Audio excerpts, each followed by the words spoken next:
Avis vascular centre మన దేశంలోనే the best varicose vein hospital. Welcome to I dream. నేను ఉదయశ్రీ. మహిళల్లో వచ్చే గైనిక్ ప్రాబ్లమ్స్ గురించి, అలాగే మహిళలు తీసుకోవాల్సిన జాగ్రత్తల గురించి తెలియజేయడానికి మనతో ఉన్నారు గైనకాలజిస్ట్ డాక్టర్ స్రవంతి గాదిరాజు గారు. మాట్లాడదాం. నమస్తే అండి, వెల్కమ్. నమస్తే ఉదయ. Thank you. సో మహిళలు ముఖ్యంగా వాళ్ళకి ఇన్నర్స్ విషయంలో మనం తీసుకుంటే, వాళ్ళు మీరు ఈ మధ్యకాలంలో చూస్తూ ఉన్నారు కదా, వాళ్ళకి చాలా చాలా యూరిన్ ఇన్ఫెక్షన్స్ లాంటివి అండ్ బ్రెస్ట్ యాబ్సెస్ లాంటివి ఎక్కువగా వింటూ ఉన్నాం. సో ఇన్నర్స్ ఇంపాక్ట్ కూడా ఉంటుందా? చాలా చాలా చాలా ఇంపార్టెంట్. మనం ఇప్పుడు చూస్తే పిల్లలు అంటే చిన్నపిల్లలు 9 years నుంచే మెచ్యూర్ అయిపోతున్నారు కదా. ఇప్పుడు స్కూల్స్లో అండ్ స్పెషల్గా ఓరియంటేషన్ ప్రోగ్రామ్స్ పెడుతున్నారు స్కూల్స్లో. అంటే before getting in to maturation, అంటే సెకండరీ సెక్షువల్ క్యారెక్టర్స్ అంటాం. బ్రెస్ట్ డెవలప్మెంట్, పీరియడ్స్ రావడము, హెయిర్ ఉంటుంది కదా, ప్యూబిక్ హెయిర్, అలాగే యాక్సిలరీ హెయిర్, వీటి గురించి తప్పకుండా తెలుసుకోవాలి. ఎందుకంటే వీటి వల్ల ఇన్ఫెక్షన్స్ సంథింగ్, ఇప్పుడు మీరు ఏదైతే అనుకుంటున్నారో వైట్ డిశ్చార్జ్ల నుంచి బ్రెస్ట్లో సిస్ట్లు అంటున్నారు, యాప్సిస్లో, ఇవన్నీ కూడా రిలేటెడే. సో తప్పకుండా ఇన్నర్ వేర్కి మనము ఇంపార్టెన్స్ ఇవ్వాలి. ఎస్పెషల్లీ పేరెంట్స్ చిన్నప్పటి నుంచి, అంటే వీళ్ళు కూడా ఏంటంటే తెలియక, అంటే ముందే పిల్లలకి చెప్పాలి అని అంటే ఆ సిగ్గు, అందులో మన సాంప్రదాయం ఏంటంటే ఎలా మాట్లాడుకుంటాము, పిల్లలతో ఎలా మాట్లాడతాము అంటే. ఈవెన్ ఇప్పటికీ కూడా చాలా ప్లేసెస్ లో పీరియడ్స్ గురించి మెన్ ముందు ఎప్పుడు డిస్కస్ అసలు ఆడోళ్ళే మాట్లాడుకోరు. అందులో చిన్న పిల్లలతో చెప్పాలి అంటే తల్లి కూడా హెసిటేట్ చేస్తుంది. నేను డాక్టర్ గారు ఇట్లా అండి మా పాపకంటే మీరు ఎందుకు చెప్పట్లేదండి అంటే, అరే పాపతో ఎలా మాట్లాడతానండి అంటారు. అంటే మన దాంట్లో ఇంకా బిడియము, సిగ్గు అనే వాటి వల్ల చెప్పలేకపోతున్నారు. బట్ మనం బయటికి రావాలి, ఇవి చెప్పాలి, పిల్లలకి నేర్పించాలి. మనం చాలాసార్లు మెన్స్ట్రువల్ హైజీన్ గురించి మాట్లాడుకుంటున్నాము అండ్ పర్సనల్ హైజీన్ గురించి మాట్లాడుకుంటున్నాం. అట్లనే ఈ ఇన్నర్ వేర్స్ అంటే ఏంటి, ఎన్నిసార్లు మార్చాలి, ఎప్పుడెప్పుడు మార్చాలి, ఎటువంటి మెటీరియల్ యూజ్ చేయాలి, ఎవ్రీథింగ్ ఈజ్ హ్యావింగ్ డెఫినెట్గా సిగ్నిఫికెన్స్. ఆ సిగ్నిఫికెన్స్ ఎలా ఉంటుంది అంటే again it is related to health only. ఇది మనం ఏంటంటే ఆ షేప్స్ అవి కాదు, that is okay, shape out అవుతుంది అవన్నీ ఓకే, బట్ మనం హెల్త్ వైజ్ మాట్లాడుకోవాలి ఇన్నర్స్ గురించి మాట్లాడేటప్పుడు. యా. సో ఇన్నర్స్ విషయానికి వస్తే ఒక డేలో ఎన్ని అవర్స్ మనము ఇన్నర్స్ వేసుకోవచ్చు? అండ్ మెయిన్గా ఆడవాళ్ళు నైట్లో ఇన్నర్స్ వేసుకోవద్దు అని అంటారు, అంటే వేసుకోవాలా వేసుకోవద్దా? ఫస్ట్ మనం ప్యాంటీస్ గురించి కొద్దాం. ఇన్నర్స్ అంటే ఫస్ట్ ప్యాంటీస్ గురించి తర్వాత బ్రాస్ గురించి మాట్లాడుకోవచ్చు. ప్యాంటీస్ విషయానికి వస్తే యూజువల్గా మనం ఎప్పుడు కాటన్ అంటాం, అంటే యూజర్ ఫ్రెండ్లీ, అంటే మన స్కిన్ కి ఫ్రెండ్లీగా ఉండే మెటీరియల్ యూజ్ చేసుకోవాలి. పైన మనం ఏది వేసుకున్నా మీరు చూస్తే మన స్కిన్ కి కొన్ని పడవు, అలర్జీస్ వస్తాయి, రెడ్నెస్ వస్తాయి. చాలా మంది పిల్లలకు కూడా, పసిపిల్లలకు కూడా మనం ఒకసారి వాష్ చేసేస్తాం. ఎందుకు అంటే గార్మెంట్స్ అన్నీ అందరికీ సెట్ కావు. సో అన్నిటికంటే ఫ్రెండ్లీ ఏంటంటే కాటన్. కాటన్ అనేది ఏంటి, పాతకాలం నుంచి వచ్చిన సాంప్రదాయం. మన Indian culture is pure cotton, khadi cotton. అది కూడా అంటే అలాంటి మెటీరియల్స్ సాఫ్ట్గా ఉండేవి, స్కిన్కి ఇబ్బంది లేకుండా మెటీరియల్స్ యూజ్ చేయాలి ఫస్ట్ ఆఫ్ ఆల్. అంటే ఫస్ట్ వాళ్ళు చిన్నప్పటి నుంచి, మనం ఇప్పుడు డైపర్స్ అనేవి ఎక్కువ వాడేస్తున్నాం చిన్నప్పుడు, అంటే ఇప్పుడు ఉండే పసిపిల్లలకి. సో వాటి వల్ల ఎక్కువ డైపర్ ర్యాషెస్ వస్తున్నాయి. మేము అక్కడ కూడా ఏం చెప్తాము అంటే రెగ్యులర్గా కాకుండా, అంటే ఎప్పుడు బయటికి వెళ్ళేటప్పుడు వాడిన మామూలు టైంలో కాటన్, పాతకాలంలో ఏంటి జస్ట్ ఒక చిన్న గోచిల్లాయి కట్టి ముద్దుగా కట్టుకునే వాళ్ళం కదా, పాత క్లాతులు తీసి, అలాంటివి వాడమంటున్నాం ఇప్పుడు కూడా. Don't use nylon or regular fabric, అంటే రకరకాల ఫ్యాబ్రిక్స్ వచ్చేసినాయి. సో అవి కాకుండా పిల్లలు మెచ్యూర్ అయినప్పటి నుంచి మనం అండర్వేర్స్ చాలా జాగ్రత్తగా చెప్పాలి. సో ప్యాంటీస్ విషయంకి వస్తే first of all comfortable material choose చేసుకోమని చెప్పాలి. తర్వాత వాళ్ళకి ఇప్పుడు మనకి స్కూల్స్కి వెళ్తారు, స్కూల్స్కి వెళ్ళినప్పుడు మినిమం 8 hours to 10 hours ఉండిపోతారు. సో మార్చలేం, అందువల్లనే కంఫర్టబుల్గా ఉండాలి, అలాగే రెగ్యులర్గా మార్చేస్తూ ఉండాలి. ఇప్పుడు సంవత్సరానికి ఒకసారి మార్చడం కాదు, అట్లీస్ట్ 3 monthsకో 6 monthsకో, అంటే 6 months అంటే బాగుంది, అంటే మంచి మెటీరియల్ హై క్వాలిటీ అంటే ఒక 6 months వరకు వాడుకోవచ్చు. లేదంటే every 3 monthsకి మార్చేస్తే బెటర్ అంటాం. ఎవ్రీడే అయితే మినిమం ఒకటైతే మార్చాల్సిందే. పొద్దున పూట అంతా ఒకటి వేసుకోవాలి. నైట్ టైమ్స్ ఏంటంటే, నైట్ టైమ్స్ ఇప్పుడు ఆఫీసెస్ ఉంటాయి, కొంతమందికి నైట్ ట్రావెల్ ఉంటుంది, అప్పుడు ప్యాంటీస్ వేసుకోవాల్సింది, వేరే దారలేదు. ఇన్ కేస్ ఇంట్లో ఉంటున్నారు, ఇంటికి వచ్చేస్తాం కదా fresh, better not to wear the inners. మనకి లంగాలు, లుంగీలు కాన్సెప్టే ఉన్నింది ఫస్ట్ ఆఫ్ ఆల్. అవి ఎందుకు అని అంటే ప్రైవేట్ పార్ట్స్కి ఎప్పుడు ఏరేషన్ ఉండాలి, అంటే డ్రై అవ్వాలి, అంటే గాలి తగలాలి. ఎప్పుడు ఇది వేస్తే ఏమవుతుంది అంటే మాయిశ్చరైజర్ అంటే తడి ఉండిపోతుంది. తడి ఈజ్ ఆల్వేస్ బ్యాక్టీరియాని వైరస్ని గ్రో చేస్తుంది. అందుకని డ్రై అవ్వడానికి మీరు చూస్తే పిల్లలకి పౌడర్లు వేస్తామా మనము, చంకలు వేస్తాము, గ్రాయిన్స్లు వేస్తాము, ఎందుకంటే డ్రై చేయడానికి ఇదంతా కూడా. సో అందుకని డ్రైగా ఉండడానికి నైట్ టైమ్స్ వేసుకోకుండా ఉంటేనే బెటర్. అది డ్రైగా ఉంచుకోవాలి అని అంటారా? ఓకే. అంటే వాష్రూమ్కి వెళ్ళినప్పుడు కొంతమంది ఏమో అంటే జస్ట్ టిష్యూ యూజ్ చేస్తే చాలు అంటారు, ఫ్లష్ కూడా వాష్ చేసుకొని తుడుచుకోవాలి. ఓకే, వాష్ చేసుకొని టిష్యూస్ యూస్ చేసుకోవాలి, డ్రై చేసుకోవాలి, అది బెస్ట్. ఎందుకంటే డైరెక్ట్ గా యూరిన్ ని తొడవడం అంటే మళ్ళీ మనది అక్కడే ఉంచుతున్నాం కదా. సో మనం ఎప్పుడు ఏంటంటే మనకైతే ఈజీ, ఇప్పుడు ఫారిన్ కంట్రీస్ లో అసలు వాటర్ కాన్సెప్టే లేదు వాళ్ళకి, అన్ని టిష్యూసే యూజ్ చేస్తారు. సో దట్ ఈస్ ఫైన్, వాళ్ళది. మనకేంటంటే ఒక్కసారి వాష్ చేసుకొని తుడుచుకోమని చెప్తుంటాము. బట్ ఈవెన్ దో ఒక వాష్ చేసుకోలేకపోయినా టిష్యూ తోటి తుడుచడం అనేది పిల్లలకి కూడా చిన్నప్పటి నుంచి అలవాటు చేసుకోవాలి. డ్రైగా పెట్టుకోండి ప్రైవేట్ పార్ట్స్. అందుకని నైట్ టైమ్స్ ప్యాంటీ వేసుకోకుండడమే ఉత్తమం. మార్నింగ్ టైం కూడా వీలైతే 2 మార్చచ్చు, బట్ అంత మ్యాండేటరీ కాదు. అంటే వైట్ డిశ్చార్జ్లు ఇట్లా కొంతమందికి ఉంటాయి, పీరియడ్స్లో ఉండే వాళ్ళకైతే మనం చెప్తాం ఎవ్రీ 6 అవర్స్కి మార్చమని. మామూలు వాళ్ళకైతే ఒక డేలో మార్నింగ్ వేసుకుంటే ఈవినింగ్ వరకు ఆ panty is okay. But compulsory wash చేసిందే వేసుకోవాలి. అదే ప్యాంటీస్ వాడేస్తారు హాస్టల్స్ లో ఉండే పిల్లలు, ఉతకడానికి కష్టము అని, లేకపోతే యాక్సెస్ ఉండదు కదా అందరికి, ఉతుక్కోవడానికి టైం ఉండదు, పిల్లలకి వాషింగ్ మెషిన్స్ ఉండవు, వాళ్ళు వెంటనే మళ్ళీ ఆ పక్క రోజు మగ పిల్లలు ఎస్పెషల్లీ వేసుకుంటారు. తప్పది ఒక్కసారి యూజ్, ఎందుకంటే మోస్ట్ అన్హైజీన్ ఏరియా మనది inner parts, private parts. So definite గా మనం వాష్ చేసుకోవాల్సిందే. 2 అవర్స్ వేసుకున్నా, 3 అవర్స్ వేసుకున్నా, నేను ఇప్పుడే వేసుకున్నాను తీసేసాను అంటే వద్దు. ఒకసారి ఎక్స్పోజ్ అయిపోయింది, అన్ని ఆ బ్యాక్టీరియాకి ఎక్స్పోజ్ అయిపోయింది కాబట్టి నెక్స్ట్ వాష్ చేసుకోవాలి. సో వాషింగ్ విషయంకి వస్తే ఏంటి, రెగ్యులర్ వాషింగ్ అయితే సరిపోతుంది నార్మల్గా. అలా కాకుండా కొంతమందికి ఎక్కువ వైట్ డిశ్చార్జ్ అంటే క్యాండిడ్ ఇన్ఫెక్షన్స్ అట్లా ఉంటాయి, వాళ్ళు బెటర్ టు వేడి నీళ్ళల్లోనూ, లేకపోతే పించ్ ఆఫ్ సాల్ట్ వేసిన వాటర్లోనూ, లేదా పించ్ ఆఫ్ డెటాల్ వేసిన వాటర్లోనూ వాష్ చేసుకోవాలి అవన్నీ కూడా. అండ్ వీటిల్ని వేరే బట్టలతో కలపకూడదు ఫస్ట్ ఆఫ్ ఆల్. అదేంటంటే అన్నిటిలో వేసేసి ఉతుకుతారు, అది కూడా రాంగ్. ఇన్నర్స్ ని సపరేట్ గానే ఉతుక్కోవాలి, మామూలు బట్టలతో ఉంచొద్దు. ఈ ఇన్ఫెక్షన్ అన్నిటికీ అవుతూ ఉంటుంది, అది ఒకటి very important point. Vagina pimples కూడా వస్తూ ఉంటాయి కదా, ఎందుకు వస్తాయి అవి? ఇవే ఇన్ఫెక్షన్స్ కదా, ఈ ప్రాపర్ హైజీన్ మెయింటైన్ చేయక. అంటే వేసిన గార్మెంట్స్ వేసుకోవడము, సరిగ్గా ఉతుక్కోకపోవడము, లేకపోతే మిగతా వాళ్ళకి ఇంట్లో వేరే వాళ్ళకి ఇన్ఫెక్షన్ ఉంది, అదే బట్టలతో ఉతికేస్తే వీళ్ళకి ఇన్ఫెక్షన్ వచ్చే అవసరం ఉంది. సో అట్లా కాకుండా కొంతమందికి షుగర్ ఉంటుంది, కొంతమందికి థైరాయిడ్స్ ఉంటాయి, కొంతమందికి వేరే సెక్షువల్లీ ట్రాన్స్మిటెడ్ డిసీజెస్ ఉంటాయి. సో వీళ్ళందరివి కూడా ఎప్పుడు సపరేట్గానే ఉతుక్కోవాలి, ఒకళ్ళది అంటకూడదు. అందుకని టవల్స్ కూడా ఎవరి టవల్ వాళ్ళు ఉంచుకోమంటాం, సోప్స్ కూడా ఎవరి సోప్ వాళ్ళకు ఉంచుకోమంటాం. అండ్ ఇంకొకటి ఏంటంటే ఆ ఏరియాని సోప్తో వాష్ చేసుకోవచ్చు అంటారు, వేసుకోవచ్చు, తప్పేం లేదు. కాకపోతే ఎప్పుడు కూడా గాఢమైన సోప్స్ అంటారు కదా, వెరీ కాన్సన్ట్రేటెడ్ సోప్స్ ఎప్పుడు సున్నితమైన ఏరియాస్లో పెట్టకూడదు, సెన్సిటివ్ ఏరియాస్ ఇవి. సో సోప్ పెట్టకుండా వామ్ వాటర్తో కడుక్కోవడం ఉత్తమం. లేదు నాకు కొంచెం ఇబ్బందిగా ఉంది, ఏదో అంత బాగాలేదు అంటే లిటిల్ సోప్ ఎక్కువ పెట్టేసేసి మరి ఎక్కువ వాటిని వాష్ చేయడం అనేది కరెక్ట్ కాదు. ఈ మధ్యకాలంలో అందరూ చాలా కాలం నుంచి జీన్స్లే ఎక్కువగా వాడుతూ ఉన్నారు కదా, సో దీని వల్ల కూడా ఏమైనా ఇబ్బంది ఉంటుందా? చాలా ఇబ్బంది ఉంటుంది. మనం ఇప్పుడు మాట్లాడుకునేదంతా అదే, ఏరేషన్, గాలి అనేది ఉండాలి. చీరల్లో వాటిల్లో మనకి ఆ ప్రాబ్లం ఉండదు. ఇప్పుడు జీన్స్లో కూడా ఏంటంటే ఎక్కువ వీళ్ళు టైమింగ్ ఎక్కువ, అంటే 6 అవర్స్ 7 అవర్స్ కాదు, 10 అవర్స్ 12 అవర్స్, నైట్ టైం కూడా అలాగే పడిపోతారు, అంటే బెడ్ మీద టైం ఉండదు మార్చుకోవడానికి, అలసిపోయి ఉంటారు. So that is also wrong. Jeans వల్ల చాలా ఇబ్బందులు ఉంటున్నాయి, వెజనల్ ఇన్ఫెక్షన్స్ ఎక్కువ వస్తున్నాయి, టైట్ ఉంటుంది, రక్త ప్రసరణ కూడా ఉండదు వేసుకోవడం వల్ల. సో అది కూడా దానిలోపనే స్మెల్ వచ్చేస్తూ ఉంటాయి, అండ్ మళ్ళీ యూరిన్ చేస్తారు, తడిగా ఉంటాయి, మళ్ళీ అవే బట్టలు వేసుకుంటారు. ఆ తడి కూడా మనకి ఇరిటేటింగ్ థింగ్స్. సో జీన్స్ వల్ల ఇప్పుడు ఇన్ఫెక్షన్ రేట్ అయితే చాలా ఎక్కువైందని కూడా చెప్పాలి. ఓకే, సో ప్యాంటీస్ గురించి మాట్లాడుకున్నాం కదా, ప్యాంటీస్ లో మనం ఇంకోటి మాట్లాడాలి ఉదయ.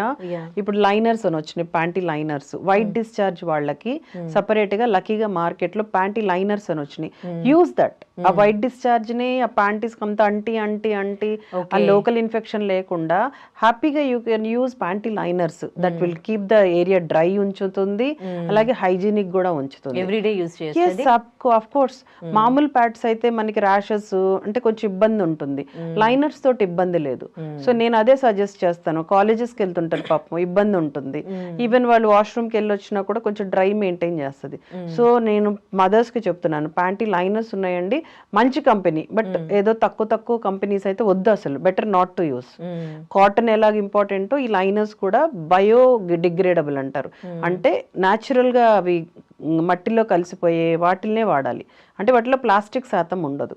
అలాంటి వాటిని చూస్ చేసుకొని వాడాలి. ప్యాంటీస్ అయినా లేకపోతే ఈ ప్యాడ్స్ అయినా కూడా, ఈవెన్ నార్మల్ ప్యాడ్స్ కూడా బయోడిగ్రేడబుల్ ప్యాడ్స్ వాడమని సలహా ఇవ్వాలి మనం. లైనర్స్ కూడా అలాంటివే దొరుకుతాయి. కొంతమంది పిల్లలకి ఏంటంటే సెక్షువల్లీ యాక్టివ్, అంటే ఇప్పుడిప్పుడే టీనేజర్స్, వీళ్ళకి వైట్ డిశ్చార్జ్ ఎక్కువ ఉంటుంది. ఎందుకంటే that is not a infection, that is a healthy one. But కొంతమందికి హార్మోనల్ ప్రభావం వల్ల వాళ్ళు కూరుకునే వెట్ అయిపోతూ ఉంటుంది, స్టిక్కీగా చిరాక్గా ఉంటుంది కదా, వాళ్ళకి ప్యాంటీ లైనర్స్ వాడమని చెప్పొచ్చు. అదేముంది, స్కూల్లో కూడా ఒక లైనర్ పడేసేసి ఇంకోటి పెట్టుకోవచ్చు, అండర్వేర్ మార్చకపోయినా ఆ లైనర్స్ మార్చుకోవచ్చు. సో డెఫినెట్గా మనము ప్యాంటీ లైనర్స్ని సజెస్ట్ చేయాలి. అలాగే పీరియడ్స్ అప్పుడు ప్యాడ్స్ని కూడా బయోడిగ్రేడబుల్ ప్యాడ్స్ని సజెస్ట్ చేయాలి. ఓకే, ఆ ప్యాడ్స్ కూడా ఎన్ని అవర్స్ పెట్టుకోవచ్చండి? 6 hours, ఏదన్నా not more than 6 hours, because that blood is a పెరిగెత్తుంది కదా, బ్లడ్ అనేది nutrition for the bacteria. So అందుకని ఎక్కువసేపు ఏది పెట్టుకోవద్దు. ఓకే, ఇప్పుడు వైట్ డిశ్చార్జ్ ఎంత వరకు కన్సిడర్ చేయొచ్చు? అంటే కొంతమందికి ఓవర్గా అవుతూ ఉంటుంది. వైట్ డిశ్చార్జ్ అనేది 2 రకాలు, హెల్దీ, అన్హెల్దీ. అన్హెల్దీ ఎప్పుడు అంటాము అంటే ఇచ్చింగ్ ఉండి స్మెల్ ఉంటే అది అన్హెల్దీ, కంపల్సరీ డాక్టర్ని చూడాలి. అలాగే ఇచ్చింగ్ లేదు, నాకేమీ దురదలు కానీ వాసన కానీ లేదు, ఓన్లీ ఎక్సెసివ్ ఉంది అంటే ల్యూకోరియా అంటాం, అది మంచిదే.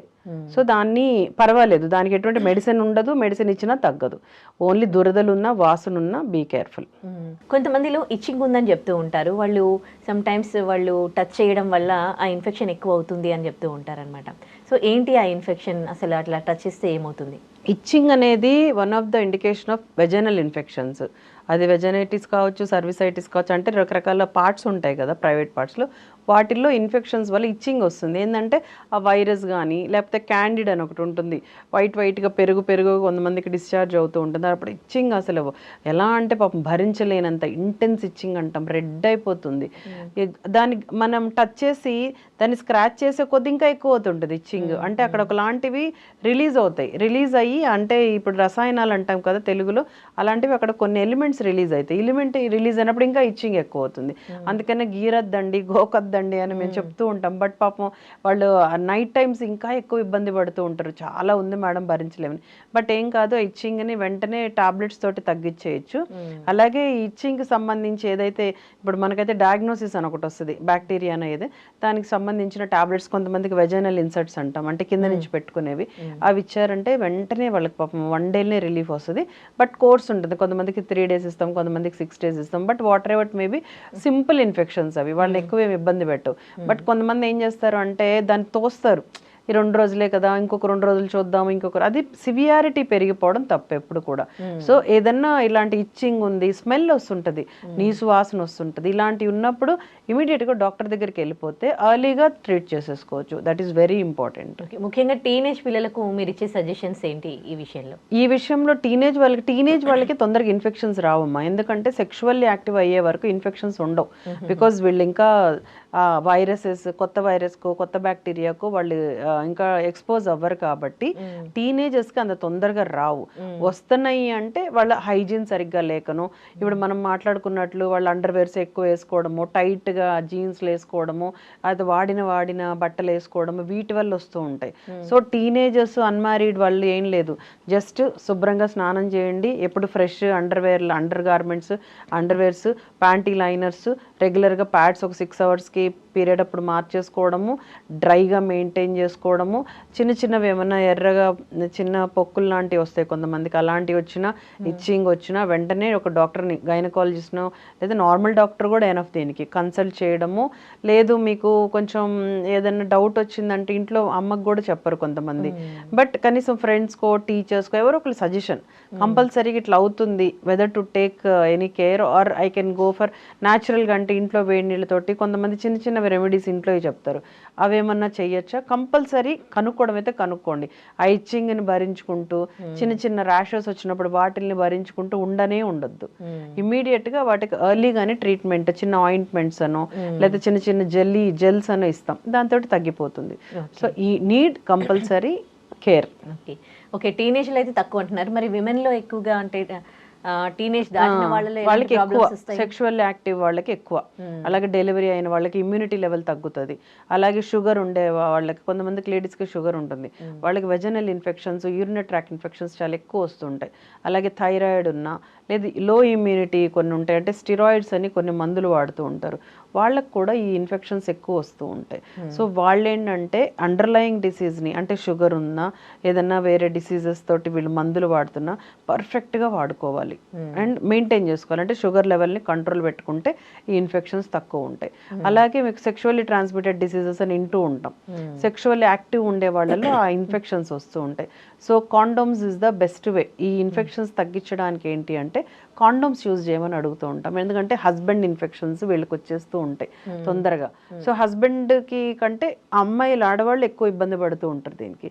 So use condoms, that is one of the best way. And barrier అంటాం, అంటే ఈ వైరస్ని ఇటు పక్కకి రానికుండా చేస్తుంది. అలాగే వాళ్ళు రెగ్యులర్గా సెక్స్ అయిన తర్వాత వాష్ చేసుకోవడము ప్రైవేట్ పార్ట్స్ని వెంటనే, అట్లాగనే పడుకునేస్తారు. అట్లా కాకుండా వెంటనే వెళ్ళి వాష్ చేసుకోవాలి. లేదు మీకు ఇప్పుడు చెప్పినట్టు వైట్ డిశ్చార్జ్ ఎక్కువ అనిపించినా, ఇచ్చింగ్ వచ్చినా, లేదు ఏదైనా సపరేట్ వాళ్ళకి అనిపిస్తూ ఉంటాయి, చిన్న చిన్న యాప్సెస్ లాంటివి వస్తాయి, చిన్న చిన్నవి రెయిన్ డ్రాప్స్ యాప్సెస్ అంటాం, అట్లాంటివి వచ్చినా ఇమ్మీడియట్గా డాక్టర్ దగ్గరికి వెళ్ళడము, అంటే సజెషన్ తీసుకోవడము, అవసరమైతే బ్లడ్ టెస్ట్లు కానీ, ఆ వెజనల్ ఏరియాలో కొన్ని బయాప్సీస్ అంటాం, అలాంటివి ఏది నెగ్లెక్ట్ చేయకుండా తీసుకుంటూ ఉండాలి. మెనోపాజ్ టైంలో కూడా వాళ్ళకి వెజైనా ఇన్ఫెక్షన్స్ వచ్చే ఛాన్సెస్ ఎక్కువ, అంటే వాళ్ళకి ఇంకా డ్రైనెస్ అయిపోయి ఇన్ఫెక్షన్స్ రావు కానీ డ్రైనెస్ ఎక్కువ ఉంటుంది, హార్మోన్స్ అంతా పోయి ఉంటాయి వాళ్ళకి. సో అక్కడంతా డ్రై అయిపోతుంది. అంటే ఆ వైట్ డిశ్చార్జ్ ఏదైతే అంటే, వైట్ డిశ్చార్జ్ అనేది ఒక ల్యూబ్రికెంట్ యాక్చువల్గా చెప్పాలంటే, ఆ ల్యూబ్రికేషన్ లేక మంటగా ఉంటుంది వాళ్ళకి కూడా ఎప్పుడు ఇచ్చింగ్ వస్తూ ఉంటుంది. సో స్క్రాచ్ చేయాలనిపిస్తూ ఉంటుంది. సో వాళ్ళు కూడా ఏంటంటే మాకు ఈస్ట్రోజన్ ప్రిపరేషన్స్ అని కొన్ని దొరుకుతాయి, సో ఆ జెల్స్ని కానీ యూజ్ చేస్తే ఈ ఇచ్చింగ్ అవి తక్కువ వస్తాయి, అక్కడ డ్రైనెస్ తగ్గుతుంది. అలాగే వాళ్ళు కూడా రెగ్యులర్గా ప్యాప్స్మియర్ అలాంటివి చేయించుకోవాలి. ఈ ఇచ్చింగ్ వాటికి మనకు కారణాలు తెలియదు, కొన్నిసార్లు క్యాన్సర్స్ వల్ల కూడా ఇచ్చింగ్ వస్తుంది, ఫాల్ స్మెల్లింగ్ డిశ్చార్జ్ వస్తుంది. సో వాళ్ళకి దానికి సంబంధించి ప్యాప్స్మియర్ అని మనం వింటూ ఉంటాం, క్యాన్సర్ స్క్రీనింగ్, అవి కూడా చేయించుకుంటూ ఉండాలి. అలాగే వాళ్ళు రెగ్యులర్గా ఇప్పుడు మనం మాట్లాడినట్టే హైజీన్ మెయింటైన్ చేసుకోవాలి. సో కంపల్సరీగా ప్రైవేట్ పార్ట్స్ని నీట్గా వాష్ చేసుకోవడము, డ్రై ఉంచుకోవడం అనేది మ్యాండేటరీ. ఓకే, డ్రైనెస్ అనేది ఓన్లీ మెనోపాజ్ స్టేజ్లోనే వస్తుందా, లేకపోతే హార్మోనల్ ప్రాబ్లమ్స్ ఉన్న వాళ్ళలో? హార్మోనల్ ప్రాబ్లమ్స్ ఉండే వాళ్ళలో చాలామంది మనం డ్రైనెస్ వింటూ ఉంటాం. ఎస్పెషల్లీ ఈ పీసీఓడీస్ వీటిల్లో ప్రాపర్గా హార్మోన్స్ లేక పాపం ఇబ్బంది పడుతూ ఉంటారు, డ్రైనెస్, వెజనల్ డ్రైనెస్ అనేది. సో వాళ్ళందరికీ కూడా మనం లోకల్ అప్లికేషన్స్ ఇచ్చుకుంటే చాలా కంఫర్టబుల్గా ఫీల్ అవుతూ ఉంటారు. బట్ వీటన్నిటికంటే ముందు అండర్లయింగ్ కాజ్ని మనం ట్రీట్ చేసుకోవాలి. దేనివల్ల అసలు ఇచ్చింగ్ వస్తుంది, దేనివల్ల డ్రైనెస్ వస్తుంది అని తెలుసుకోవాలి. కొంతమందికి లైకెన్ ప్లానస్ అని కొన్ని డిసీజెస్ ఉంటాయి, వాటి వల్ల కూడా వాళ్ళకి ఇచ్చింగ్ డ్రైనెస్ ఉంటుంది. అది కనుక్కోకుండా ఊరికిన ట్రీట్మెంట్లు ఇచ్చేస్తే నో యూజ్. అప్పుడు టెంపరీగా అట్లా అనిపిస్తుంది కానీ మళ్ళీ they will suffer with the same. So better diagnosis తర్వాత ట్రీట్మెంట్. రైట్. బ్రాస్ గురించి మాట్లాడుకుంటే ఇప్పుడు అంటే బాడీ షేప్స్ అని వాళ్ళు అంటే ఎక్కువ హెవీ ప్యాడింగ్స్ ఉన్నవి అవి వాడుతూ ఉన్నారు కదా, అది కూడా మంచిది కాదు అని వింటూ ఉన్నాం. దానివల్ల కూడా బ్రెస్ట్లో ఏమైనా ప్రాబ్లమ్స్ వచ్చే ఛాన్సెస్ ఉన్నాయా? ఎస్, బ్రెస్ట్లో ప్రాబ్లమ్స్ అంటే ఏమనుకోవాలంటే, అసలు బ్రెస్ట్ది మనకు వస్తే వీళ్ళు దాన్ని తీలార్కి అంటాం దాన్ని. ఇప్పుడు మెన్స్ట్రుయేషన్ రానని ప్యూబర్టీలో ఇవన్నీ పార్ట్స్ అనమాట. మెనార్కి, తీలార్కి అంటే బ్రెస్ట్ డెవలప్మెంట్ స్టార్ట్ అవ్వడం. సో స్టార్టింగ్ నుంచే బ్రెస్ట్ సపోర్టర్స్ అంటే బ్రాస్ ఇవ్వడము పిల్లలకి అలవాటు చేయాలి. సాగింగ్ వచ్చేస్తుంది because that is only fat tissue, fat with fibrous, అంటే బోన్ ఏమి ఉండదు. కాబట్టి మనం పిల్లలు కొంతమందికి తెలియక తల్లి ఇవ్వరు, ఫస్ట్లో వాళ్ళు సాగ్ అయిపోతూ ఉంటుంది. సో ఫస్ట్ నుంచే వాళ్ళకి టీనేజ్ నుంచి వాళ్ళకి దానికి సంబంధించిన సైజ్ బ్రాస్ ఇవ్వాలి. అంటే ఎంత ఏజ్ నుండి? ఎంత ఏజ్ అంటే ఇప్పుడు మామూలుగా మెచ్యూర్ అవుతారు, మెచ్యూర్ అయినప్పటి నుంచి వాళ్ళకి అవసరం పడుతుంది. 12 years నుంచి అయితే కంపల్సరీ అవసరం పడుతుంది. సైజ్ ప్రాపర్ గా తీసుకోవాలి. మనం ఎవరో ఒకరు వెళ్ళాలి, పేరెంట్స్ వెళ్ళి వాళ్ళకి అది కరెక్ట్ గా ఉందా లేదా. ఏంటి అండర్ సైజు ఉండద్దు, ఓవర్ సైజు ఉండద్దు. అండర్ సైజ్ ఉంటే చాలా డిస్కంఫర్ట్, పెయిన్ వచ్చేస్తుంది. పిల్లలు స్టార్టింగ్ లో చాలా ఇబ్బంది పడతారు. అమ్మ నేను వేసుకోను, నాకు చాలా నొప్పిగా ఉంది అంటారు పాపం. సో వాళ్ళని స్లోగా అలవాటు చేయాలి.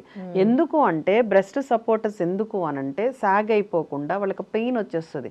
దానికి ఒకటి ఉంటే, ఇంకొకటి బ్రెస్ట్ సపోర్టర్స్ లేకపోతే ఏమవుతుంది అంటే రేపు మదర్గా అయినప్పుడు, అంటే బ్రెస్ట్ మిల్క్ అది ఇవ్వాలి అన్నప్పుడు కంఫర్ట్ ఫీల్ అవ్వరు. సో మనం అందుకని ప్రాపర్ సైజ్ ఇవ్వాలి. ఇంకో క్వశ్చన్ ఏమొస్తుంది ఇక్కడ, ప్యాడ్స్ అన్నారు. ప్యాడ్స్ అనేది no problem, padding is okay, ఎంత ప్యాడింగ్ అయినా ఓకే. అందులో స్పాంజ్ ఉంటుంది, అది ఆ హీట్ వల్ల కూడా బ్రెస్ట్ లో ప్రాబ్లమ్స్ వస్తాయి అని విన్నాను. No, not at all. Padding వల్ల ఏం కాదు. Sponge is like just fabric లో కదా మనకి కాటన్ స్పాంజెస్ ఉంటాయి. బట్ వాట్ ఎవర్ లోపల ఉన్న బయట మాత్రం లేయర్ వచ్చేసేసి ఇవే ఉంటాయి కదా. సో దానివల్ల అస్సలు మీకు ప్రాబ్లం అయితే ఏం ఉండదు. బట్ అండర్ అంటే టైట్ బ్రాస్ మాత్రం వేయకూడదు. బ్లడ్ సప్లై ఉండదు. బ్లడ్ సప్లై ఉండకుండా ఇప్పుడు కొంతమంది కాన్సెప్ట్ ఏంటంటే సిస్ట్లు డెవలప్ అవుతాయి, గడ్డలు డెవలప్ అవుతాయి అని ఒక కాన్సెప్ట్ ఉంది, బ్లడ్ సప్లై సరిగ్గా లేక. బట్ ఎంతవరకు అనేది ఇంకా ప్రూవ్ కాలేదు. కానీ ఎప్పుడు కూడా టైట్ బ్రాస్ వేయకూడదు. అలాగే ప్రొలాంగ్ అంటే రోజంతా వేసుకోవద్దు, ఆఫీస్ స్కూల్ అంతవరకే. నైట్ కంపల్సరీ తీసేసుకోవాలి. అట్లీస్ట్ లూజన్ అయినా చేయండి. అట్లనే పడుకుంటారు పిల్లలు. బ్లడ్ సప్లై ఎట్లా అవుతుంది? దట్ ఈస్ ఎలాస్టిక్ బ్యాండ్ కదా, ఎలాస్టిక్ బ్యాండ్ లాంటిది కదా. సో అదంతా కూడా ఆ ఏరియానంతా కూడా బ్లడ్ సప్లై లేకుండా చేస్తుంది. సో అది కూడా ఇప్పుడు మనం నైట్ టైమ్స్ ప్యాంటీస్ ఎలాగా వేసుకోవద్దు అంటున్నాము, బ్రాస్ కూడా అట్లీస్ట్ వేసుకోకపోయినా కొంచెం లూజన్ చేసుకోవడము అది ఇంపార్టెంట్ థింగ్ అక్కడ మనకి. అండ్ మెయిన్ బ్రెస్ట్ మిల్క్ ఇచ్చే మదర్స్ అయితే చాలా పెయిన్ వస్తుంది వాళ్ళకి, అందుకని ఎంగార్జ్ అయిపోతాయి మిల్క్ తోటి. సో వాళ్ళు ప్రాపర్ బ్యాండేజ్, అసలు కొంతమందికి ఏమో వేసుకోరు, అట్లా కూడా కాదు, కంపల్సరీ ఒక సపోర్ట్ వేసుకోవాలి. బట్ ప్రాపర్ సపోర్ట్ ఉంటే బెటర్. ప్రాపర్ సపోర్ట్ అంటే లూజన్ వదిలేయద్దు, అట్లనే అసలు టైట్ గా కూడా వేసుకోకూడదు. ఓకే. సో అలాగే బ్రెస్ట్ యాబ్సెస్ అంటారు కదా, అంటే బ్రెస్ట్ లో సిస్ట్లు అవి రావడానికి రీజన్ ఏంటి? అవి కొన్ని జెనెటికల్, అంటే లాట్ ఆఫ్ ద థింగ్స్ అంటే జెనెటికల్, అంటే ఎక్కడో మన ఫ్యామిలీలో ఎక్కడో ఉండుంటుంది, దానివల్ల వస్తుంటాయి. బ్రెస్ట్ క్యాన్సర్స్లో కూడా మెయిన్ జెనెటికల్లే కాజే ఉంటుంది. బ్రెస్ట్ క్యాన్సర్స్ కాకుండా నాన్ క్యాన్సరస్ గడ్డలు చాలా ఉంటాయి, ఫైబ్రోమాస్ అంటాం, అంటే బ్రెస్ట్ మౌస్ అంటాం. ఇది చిన్న చిన్న గడ్డలు బ్రెస్ట్లో అట్లా కదులుతూ ఉంటాయి, లూజ్గా కదులుతూ ఉంటాయి. అవి నాన్ క్యాన్సరస్, అంటే మ్యాలిగ్నెన్సీ, అంటే క్యాన్సర్ కాదు, బట్ అవి పెరుగుతాయి. వాటిలో ఏంటంటే ఒకలాంటి ఫైబ్రస్ మెటీరియల్ ఉంటుంది, అంటే పీచు లాంటి మెటీరియల్ ఒక ఉండలా తయారయ్యి. సో దానివల్ల మనకు వచ్చే నష్టం అయితే ఏం లేదు, కానీ డిస్కంఫర్ట్ ఉంటుంది కొంతమందికి. సైజ్ పెరిగే కొద్దీ, అంటే ఒక బ్రెస్ట్ ఒక రకంగా ఇంకో బ్రెస్ట్ ఒక రకంగా ఉండి ఈ సైజులు పెరగడము. తర్వాత సిస్ట్లు అని వాటర్ ఫిల్డ్ చిన్న చిన్న బాల్స్ లాంటివి ఉంటాయి, అవి ఉంటాయి. సో వాటి వల్ల మనకు వచ్చేదంటే టెన్షన్ పడాల్సిన అవసరం లేదు, కానీ డిస్కంఫర్ట్ ఉన్నా, అంటే పెయిన్ ఉన్నా, లేకపోతే దానివల్ల ఏదో లాగుతుంది మేడం నాకు, గుచ్చుతుంది అంటారు, అలాంటి వాటప్పుడు వాటికి కొంచెం ట్రీట్మెంట్స్ ఉంటాయి, విటమిన్ ఈ బేస్డ్ కొన్ని ట్రీట్మెంట్లు ఇస్తాము. So that is not an issue, వాటికి భయపడాల్సిన అవసరం లేదు. బట్ కొంతమందికి వస్తూ ఉంటాయి. యాప్సిస్ అనేది వేరు. బ్రెస్ట్ యాప్సిస్ అనేది చీముతో నిండిన గడ్డలు అవి.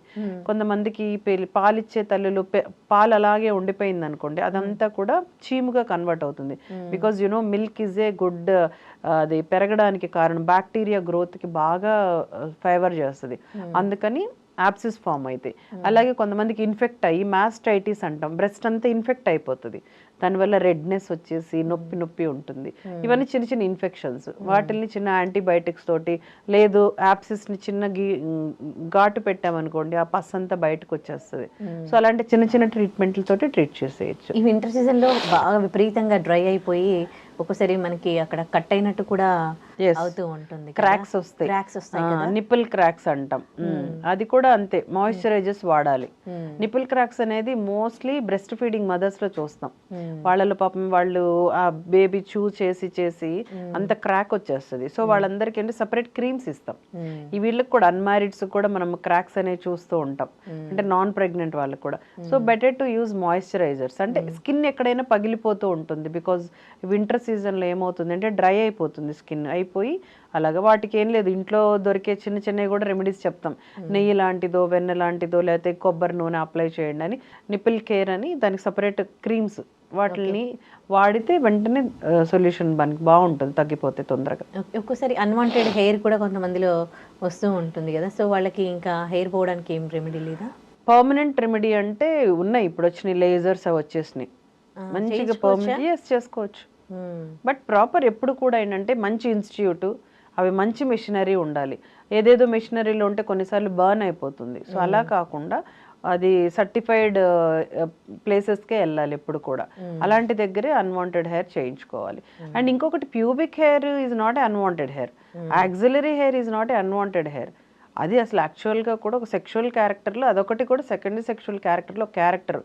కాకపోతే హైజీన్ ఈజ్ మోర్ ఇంపార్టెంట్ కాబట్టి ఎప్పటికప్పుడు క్లీన్ చేసుకుంటూ ఉంటే అవి మళ్ళీ గ్రో అవుతూ ఉంటే మనకు ప్రొటెక్షన్ ఇస్తూ ఉంటాయి. రైట్. దీంట్లో ఇంకో విషయం ఏంటంటే, ప్యూబిక్ హెయిర్, నేను యాక్సిలర్ హెయిర్ గురించి మాట్లాడుతున్నాను కదా, అది తీయాలా లేదా అనేది చాలా మందికి డౌట్. తీసుకుంటే ఏంటి, తీయకపోతే ఏంటని. కంపల్సరీ తీసుకుంటూ ఉండాలి రెగ్యులర్గా, అంటే పీరియాడికల్గా. అంటే ఓవర్గా పెరిగిపోతూ ఉంటే అదొక మళ్ళీ అన్హైజీన్ కదా హెయిర్ అనేది. సో తీసుకుంటూ ఉండాలి. తీసుకుంటూ ఉండడంలో మళ్ళీ డౌట్స్ ఉంటాయి. మేము ఈ హెయిర్ రిమూవర్స్ వాడచ్చా, రేజర్స్ వాడచ్చా, వ్యాక్సింగ్ చేయొచ్చా అని అడుగుతూ ఉంటారు. యూజువల్గా ఏంటంటే ఏదన్నా కూడా ఇన్ఫెక్షన్ లేకుండా చేసుకోవాలి, హర్ట్ కాకుండా చేసుకోవాలి. రేజర్స్ అది కూడా మంచి రేజర్స్ అయితే వాడాలి. అండ్ హెయిర్ రిమూవర్స్, మామూలు స్కిన్ రిమూవర్స్ చాలా వరకు సెన్సిటివ్ ఏరియా అది. సో గబుక్కని వాళ్ళకి రియాక్షన్స్ వస్తే చాలా కష్టం. సో అందుకనే రేజర్స్ అంటే ఈజీ, మన చేతుల్లో ఉంటుంది అనేది. వ్యాక్సింగ్ అనేది కూడా కరెక్టే, కానీ మళ్ళీ again depends on the skin. అందరికీ వ్యాక్సింగ్ పడదు. సో రేజర్స్ యూజువల్గా వెళ్ళేదంచి రేజర్స్ ఈజీ అనమాట, సెల్ఫ్గా రేజర్స్ యూస్ చేసుకోవచ్చు. బట్ ఏదన్నా కూడా రెండు areas, the 2 areas like pelvic area కానీ యాక్సిలరీ ఏరియా కానీ చాలా సెన్సిటివ్, స్కిన్ సెన్సిటివ్ ఉంటుంది కాబట్టి be careful.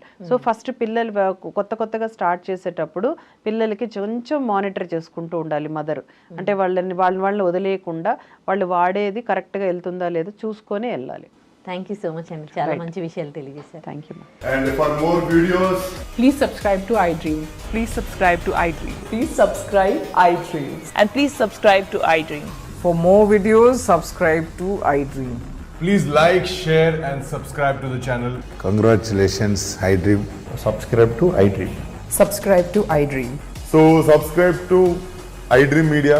iDream ki, iDream team అందరికి huge congratulations. Please subscribe iDream Media. Please subscribe to iDream. Subscribe iDream. Please subscribe to iDream. iDream అంటే నా కళల ఛానల్ను సబ్స్క్రైబ్ చేసుకున్న నోరు తిరుగుతలేదు, మీరైతే గంట గుర్తు కొట్టండి. For more such videos, please subscribe to iDream.